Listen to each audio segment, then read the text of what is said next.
عمرك حصل لك الموقف الغريب ده؟ تبقى ماسك الموبايل داخل تقلب دقيقة، فجأة تلاقي نفسك عدى نص ساعة، ساعة، ساعتين، وتسأل نفسك أنا كنت بعمل إيه؟ أنا ضيعت وقتي على إيه؟ والغريبة بقى إن في نفس الوقت اللي إيدك كانت بتجري على الشاشة قلبك كان فاضي. وفاضي من مين؟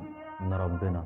النهاردة بقينا بنصحى على الموبايل وننام على الموبايل، ونسينا إن اليوم ليه حق، والقلب ليه غذاء، والروح ليها لحظة تقف فيها وتقول يا رب أنا رجعت لك.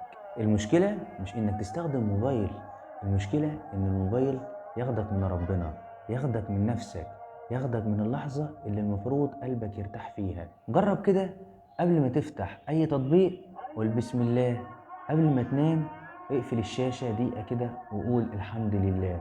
وأوقات الزحمة بدل ما تقلب قول سبحان الله. مش هتاخد منك حاجة بس هتغير كل حاجة. القلب اللي بيذكر ربنا بينور حتى لو الدنيا كلها حواليه مضلمة، واللي يسيب ذكر ربنا مهما تسلى بيحس بفراغ جواه.